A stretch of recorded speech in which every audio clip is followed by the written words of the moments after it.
Alrighty guys, here we go. We got another 1v1 here. This is between me and Xineroks. Xineroks will be playing the blue Terran at the top right corner, and I will be playing the red Zerg, as usual. I'm going to speed it up just a little bit, because this game, well, it's not too long of a game. So I'll just talk a little bit. Yeah, it's been a minute since I've uploaded a video. I realized that I've had a few minor health issues that have come over throughout the last few weeks and was unable to really upload any videos, but you know, I'm back. I'm going to be going on more of a regular schedule now and uploading a lot more. So if we see here, in this match, I went for very basic 13 pull and 13 gas, while Xineroks is closing off his ramp here. This is a silver ranked match that I played on Star Station. I just got my Overlord scouting out across the map here. I'm going to production here. There we go. And yep, so pretty much right now, just building drones at this point. I'm going to now throw down the spawning pool there. Got the extractor, it's about halfway done. He's got barrack, he's got a rack, 2 supply depots going. Pretty basic. A wall off there to keep from any Zergling harassment breaking through that wall or anything like that. And at this point, I wasn't going to go for a very early rush. I was going to get my stuff very basic and then just transition into mutas and banelings later and muta harass and baneling bust the front door and use that to stop them, because I figured I was either going to go roaches or the later game build, because the Zerglings are going to become a little bit tougher to break in, especially when he turtles up like that. It's not going to be very easy to get the Zerglings in. The Marines are going to be able to just tear them up from behind the wall, and it's just going to not be very cost efficient to win that game here. As you see, I'm a little down in supply here, but it won't be for very long. I'm going to be able to catch back up here. He obviously threw down those 2 supply depots, so we're about even in supply. He's got a little bit more food than I do, but that's alright. I've got my expansion going up right now. I've got, 11 workers on the mineral lines. Could use a bit more. That was my fault this match. We're about even in workers. If you look here, yeah, worker supply. He's actually got me beat by a few workers, but I do have him beat with the army supply here, as I do have some Zerglings hatching here and heading across the map to take care of that. I do have my queen out now. Just going to inject larva right away. And I'm just going to throw up another Overlord going up here. And like that, food supply is the same, supply is about the same. And that's not always the best thing you want to do. As a Zerg player, you definitely want to have your economy a lot better than your opponents, because you want to be able to just out-macro them in the late game. So, not having the worker advantage here, I have to rely on my army supply advantage. Now I send a few lings up here just to scout what he had up here. I see he's got about 4 or 5. If we check it out here, I do see that he does have that walled off, and he does have the Marines there. So I know he's got something, so I pull my Zerglings back. I'm gonna throw out some more drones here. See if you see my worker supply filling right up. I am going to continue to throw up that worker supply here. I throw down the baneling nest because I'm like, alright, I already got the speed going. I'm gonna go for a baneling bust right here on the front door, break right in, and just go on from there, because he doesn't have siege tanks up, he doesn't have mines, and he doesn't have marauders. So banelings are going to be perfect here. He's just got a few Marines. That's not going to be able to stop enough banelings, and they're just going to run right in. So here, I throw up a bunch of some more drones going up here, and he does have me in the food here, as he is throwing up a lot of supply depots. Got the engineering bay going up, got the first medevac out. He's throwing up the armory, so I'm figuring he throws the armory, he is going to go for Hellbats. Yeah, see, he goes for Hellbats here, because he saw I had a lot of lings, So Hellbats are naturally the best reaction to it. He was probably going to go for some Hellbat drops because he's pumping out some Hellbats. He's got the medevac here. I would have, if I'm going Hellbats, I would have gone for the reactor here, so I can get the double medevac, double Hellbat going on.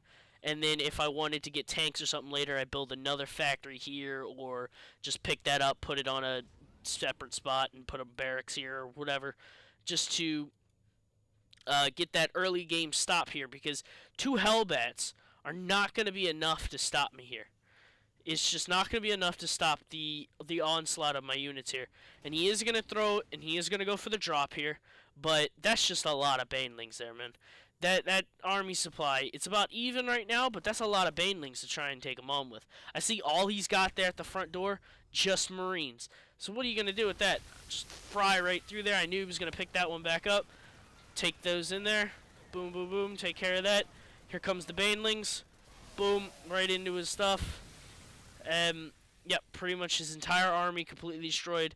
And I can easily replace mine with this ability. I'm going to go for my 3rd here. Well, he's still stuck in his main. He's got 24 workers, and we're about even with workers, but I'm on my 3rd, and he's still stuck in his main. He can't leave the area because I have him trapped inside of his base at this point.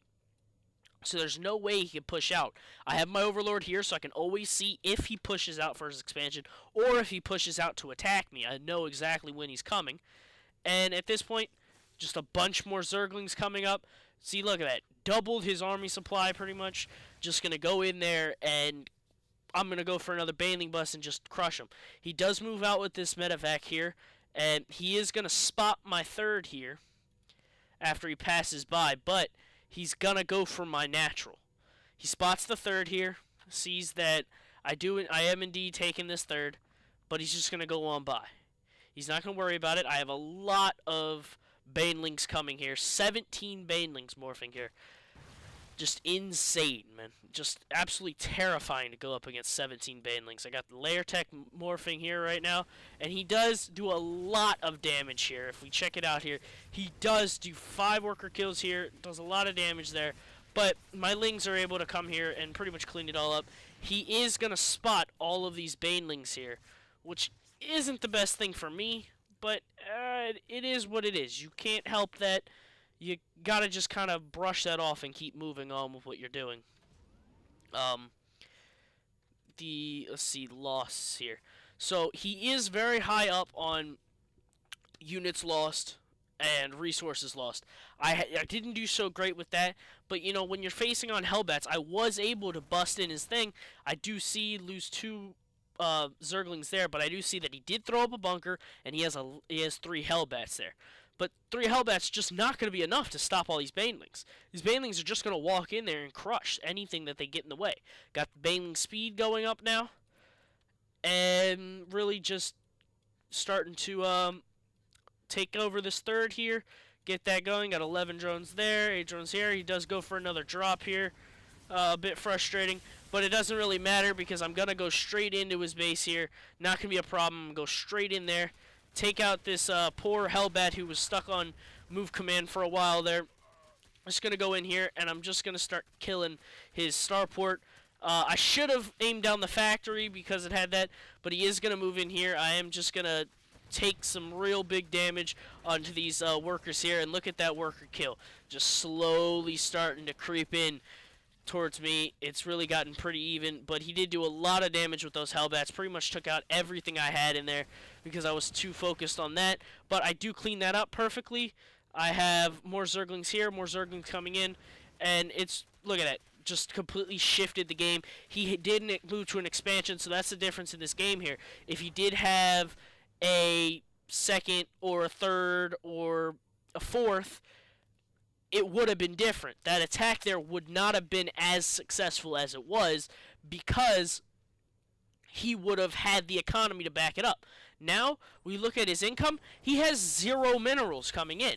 He has no minerals coming in because he has no SCVs.